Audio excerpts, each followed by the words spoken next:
This episode of Capes and Lunatics is brought to you by Tweaked Audio. Get awesome headphones, go to tweakedaudio.com and use the coupon code Southgate to get 30% off, free shipping, and a lifetime warranty. Or you can get there through the link on our website, southgatemediagroup.com.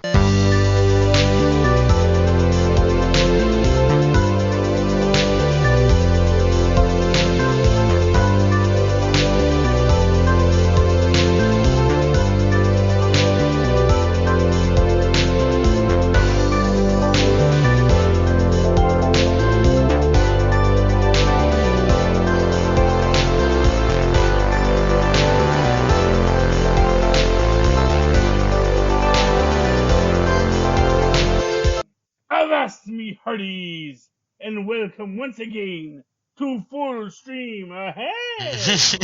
I am your host, your captain, Charlie, the Professor Esser, and with me as always is me first mate, me skinny rich friend. It's Mozz. Hey Mozz, welcome to the show once again. Welcome back to Full Stream Ahead. Me and Mozz are currently going through that first season of The Mandalorian. Tonight's episode, Chapter 4, Sanctuary. The Mandalorian teams up with an ex-soldier to protect a village from raiders. Bryce Dallas Howard is our director of this episode. Jon Favreau is, of course, our writer, as well as our created by, and, of course, based on characters by George Lucas. Pedro Pascal is our Mandalorian. Cara Dune is Gina... Carano. I'm sorry. Yeah. Gina Carano is Cara Dune. Julia Jones is Omera. Isla Ferris is Winta. And Asif Ali is Caven. Eugene Cordero is Stoke. Huh. That's interesting. Alrighty. Moving right along. Oh, no, I'm thinking Snoke. Never mind.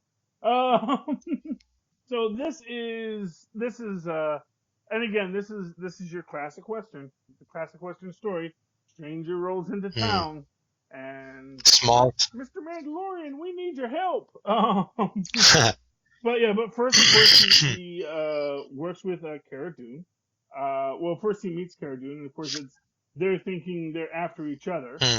And they're going, they have the bone broth soup for which, then they get into the big fight. Battle, and then you get to see the sip that launched 1,000 memes of Baby Yoda drinking his soup, watching them fight. Or tea, yes. Well, it's bone broth in the series. But yes, it is really interesting, and then we get their nice little backstory. They get a nice little, flirty back and forth. It had a very Jerry and Elaine feel to it.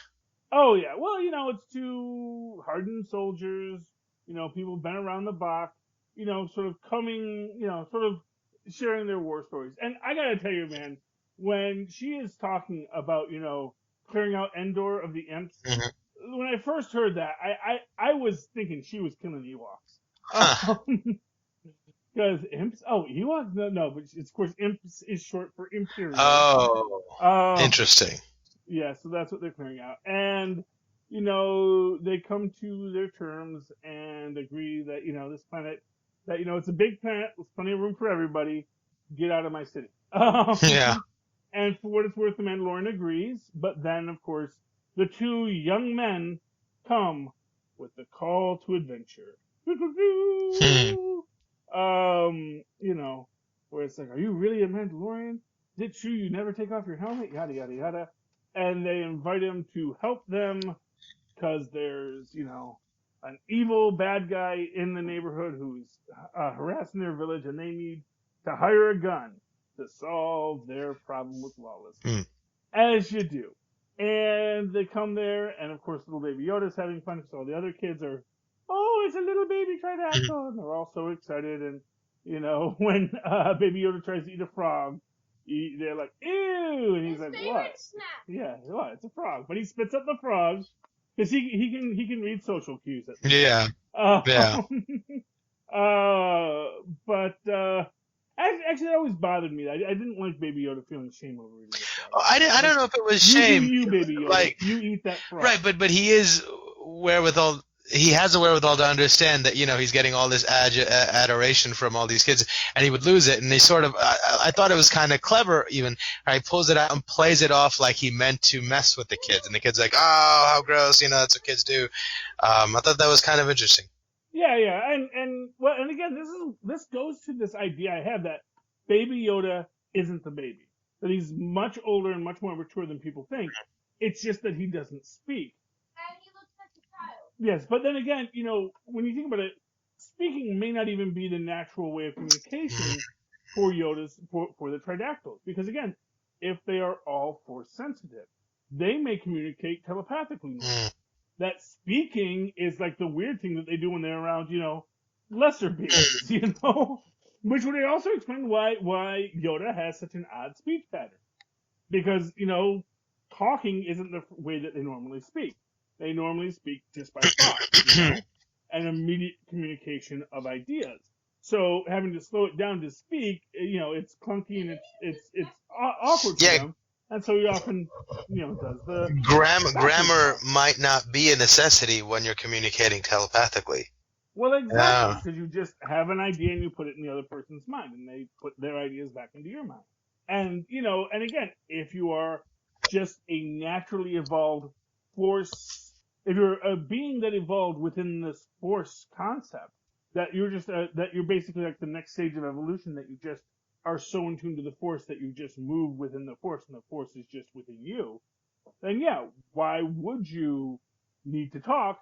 Like, why would you need to like bark like a dog when you can communicate normally with your mind? Right. But yeah, and in this situation, he can see how people are reacting. He can see how people are, and he is adapting to the social cues. Which again, to me, says he's much more mature than you think. He is 50 years old. He can walk and communicate and feed himself. He's not really an infant. He is a, probably, maybe you can say he's like an adolescent. Yeah, because he has certain understandings, but I think, if he knew what his situation was, why didn't he try to get away from the doctor when the Mandalorian dropped him off? He just went along with it. I think certain things about him still are, he is helpless in many ways. He has his abilities that he's very good at that are very advantageous in this environment, but he is still, I think, helpless. Yeah, well, what it is I think that when he tries to overuse his force, it can exhaust him, and it takes a lot out of him. So, like, for example, when he lifts the Mudhorn, he falls down. Right, but he also allows, the people that are going to do bad things to him to just take him. Well, yeah, but he also might not have had the energy to really take him off. He might have still been recovering, is the idea. And again, it might not always be as straightforward because, again, if he is only naturally force sensitive, that's the thing. So it's like he may be a toddler to the Yoda species because his ability to manipulate the force is still very basic, but that doesn't mean intellectually he's a toddler. Right. Well, sort of like, and you think about it, you think about like Vulcans. Vulcans go through that teenage adolescent period, but when they're 10 years old, they're actually way smarter than your, a full-grown adult human. A 10-year-old Vulcan is, as much a super genius as, the smartest human being, and then it just goes up from there. So he could be as mature and intelligent as a 50-year-old being, but his ability to use the Force is still very pedestrian compared to other tridactyl species. But in this, so they do go to the village, and of course, Mandalorian gets Cara Dune because he knows he needs someone for whatever this job is. He wants someone to watch his back. Oh, that's Poe's X-Wing? Okay. Yes. It's the black. Like, I just got the shiny new armor. Yeah, well, he's got the shiny new armor. Oh, although, man, I forgot to mention in the last episode, that was my favorite thing when Greef Karga gets shot and it, hits the best. Yeah. You know, just goes to show you that's good stuff, man. That Beskar. It'll save your life. But you know, once they, so they're there to protect them, and then they realize they have the AT-AT, or the ATS actually, because it's the half AT-AT. It's the all-terrain. I forget what the S stands for, but you know, the big snow walkers are the AT-ATs, and this is the AT-AS, I believe, ATAS. Yeah, it's not the Imperial. The four-legged one is usually called the Imperial Walker. I forget what they call the two-legged one that you get, and this is the ones that they had in Endor, which also shows why Cara Dune knows what those are and knows how dangerous they are. Play what? Oh, the Star Wars game? Yes, I know. We got to work on that. We got all these age restrictions on, like, when you're using the PlayStation 4 community, so it's a bear. Any kid put in his real age, those darn coppers are camping his style. We're got to figure out how to fix that. Anyway, but yeah, so they know it's there, and of course, Cara Dune is like, leave, this is a big planet, they're giving you trouble, leave, and also makes the point, you didn't tell us that this is what we're going up against. You said we were roughing up some bad guys, these are bad guys. Bad guys who live in the woods. Yeah. Well, bad guys that, as I said, have a tank who, and again, it goes to that idea, after the fall of the Empire, there's just super weapons laying around. And what I find fascinating is, like, they have it, but they don't necessarily know how to use it. Right. And, of course, we get a nice little throwback to the Ewoks here where everyone's like, well, we want to stay and fight, You can train us how to fight. You can train us how to be warriors, too. Although, clearly, the one girl, who's the one who says she knows how to shoot, I get the feeling she did some time in the rebellion. Yeah, you could see she has nerves of steel. Right, I love that's what was one of my favorite parts of this episode is right the intro to that girl, where she goes and runs to save her daughter, and then puts that little basket over their heads and just stays completely silent and keeps her calm enough to let the dog creatures walk away. I thought that was so cool. Yeah, well, like as you said, it's really great. When we get a nice little training montage scene, classic, teaching the townsfolk how to fight, and it's like, okay, no, the pointy end is what you want to stick.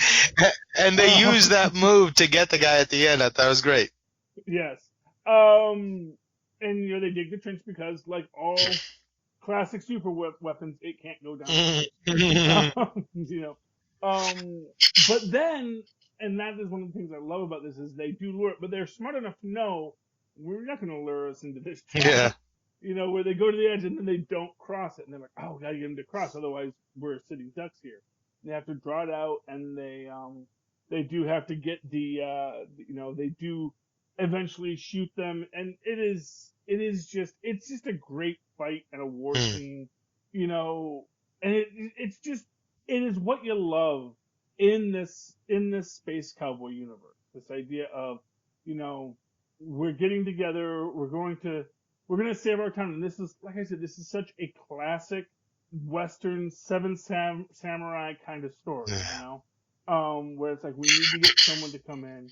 It's, you can say it's like Shang, like Seven Samurai, The Magnificent Seven. Or Kung Fu, the There's series. All sorts of, yeah.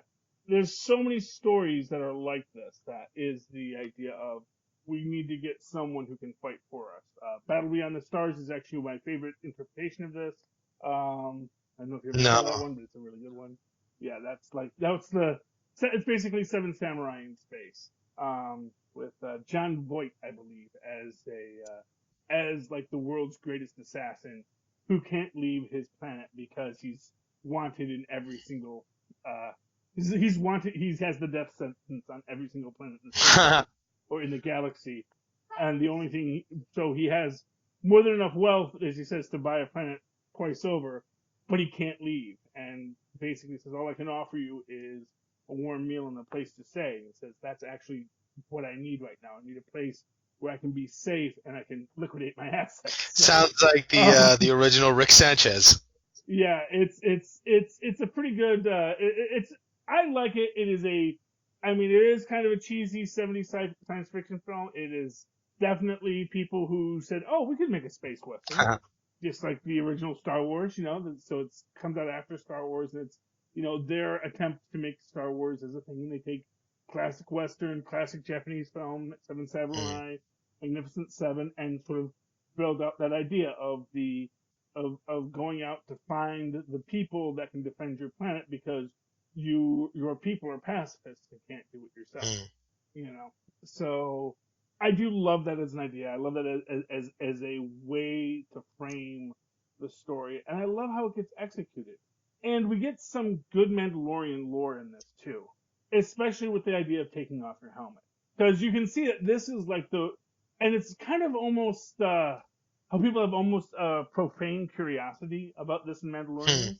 Like, so do you ever take it off? And like, Yeah. and yes, they ask, well, when was the last time you took it off? And I like what he says, I took it off last night. Because obviously I have to take it off when I eat. Right. I can't eat through this thing. I got to take it off if I'm going to eat. But that Mandalorians never take it off in the presence of another living thing. I guess the reason for that could be because only one comes out at a time. So if you ever took your helmet off, you could see that it's someone individual, or like you could tell that it wasn't the other person or something. Well, I actually have a fan theory for this.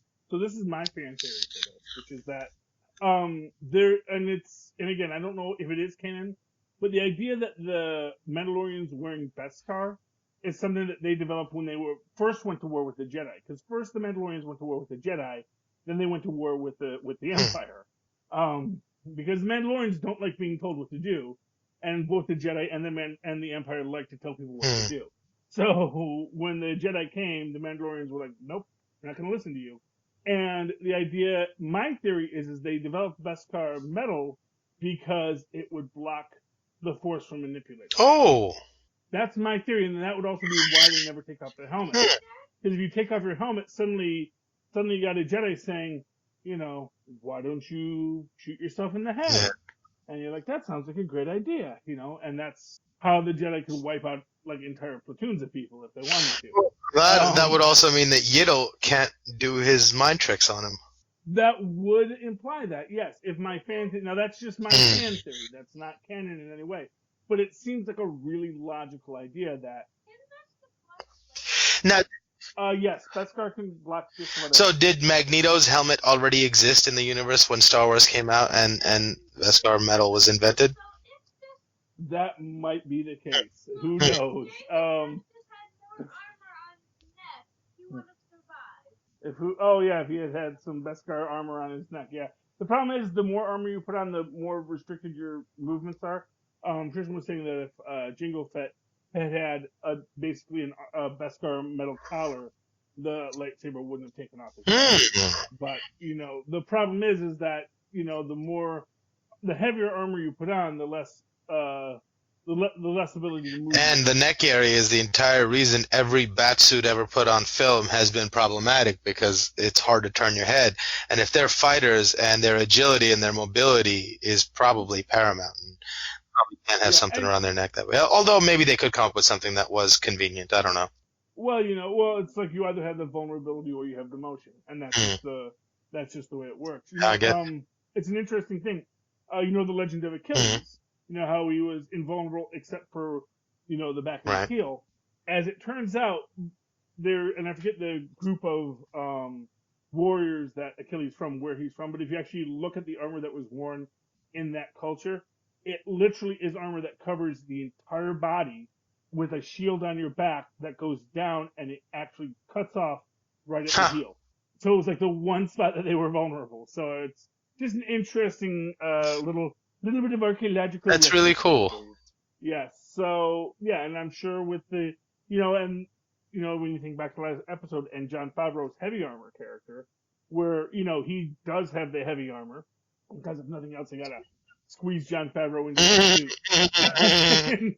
But you see, his weapon of choice is the freaking repeating bazooka. Yeah, it's which is just.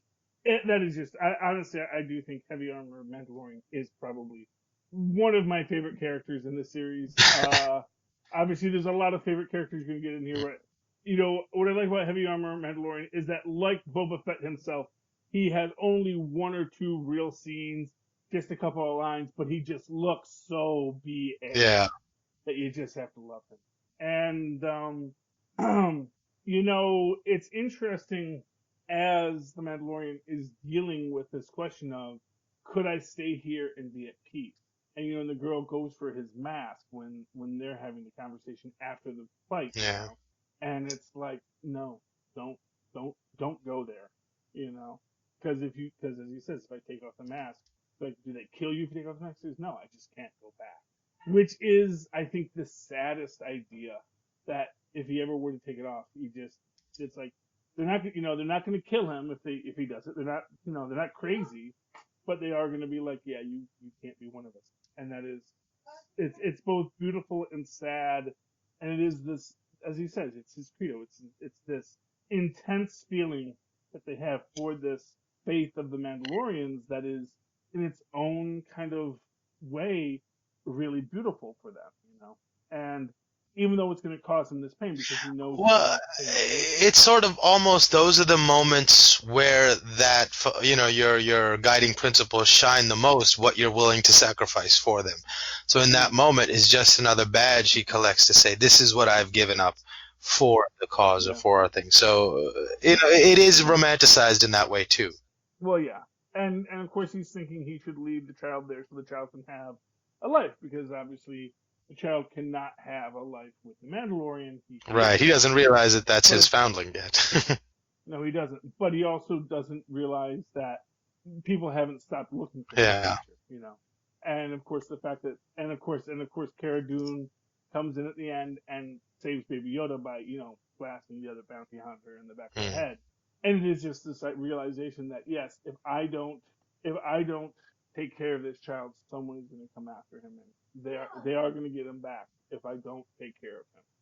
And that is really what this is all about for them, And it's sad and beautiful, and he has to go move on with his life at the end of the episode. One more adventure off to the next time. Sad and beautiful. Any final thoughts on tonight's episode? No, it was really, really fun to see Gina Carano. I thought her acting was decent. And I really enjoyed it. I also thought the village that they built and the world that they built had so much charm, and it immediately pulled you in and felt real. Those ultra bright blue shrimp were a great touch. I thought it was really, really cool. Oh yeah, yeah. Well, like I said, I mean, visually, this is so much what you want from Star Wars, without being, and what it's like the original. It's like the original trilogy, where yes, it is sci-fi and it's out there, but it's also so grounded. It's blue milk. It's not, freaking milking a sea walrus. Right. As much as George Lucas may have always wanted you to milk a sea walrus, you needed. It was better when it was just unspoken. And I love that, and I really feel that it has just enough stuff that is outside of the norm to let you know it's an alien world, but also enough to make you feel like it's still very human and relatable. Yeah. And that is really the real strength of this serial. Okay. Well, Mandalorian is part of the extended universe now, and it is canon because it's Disney produced. Okay, so Mozz, if people would like to reach out to you and discuss the way of the Mandalorians with you, how can they can email me at mozzmanzoor@gmail.com, or find me on Facebook under Mozz Manzoor. That's MOZZMANZOOR. And of course, you can always write to me that old-fashioned email way, the way our Mozz and Paz and the Mandalorian once did, at superconnectivityblog@gmail.com. That's superconnectivityblog, all one word, @gmail.com. And of course, follow me on Twitter as I live tweet things when I feel like it, @Charlie Esser. That's CHARLIEESSER. Look for the 2 E's in the middle. Or Bing! All right, ladies and gentlemen, thank you once again for coming aboard our lovely little dinghy as we sail full stream ahead into adventure. As you depart and disembark back to your workaday world, remember that you're always welcome aboard. Full stream ahead. Good night.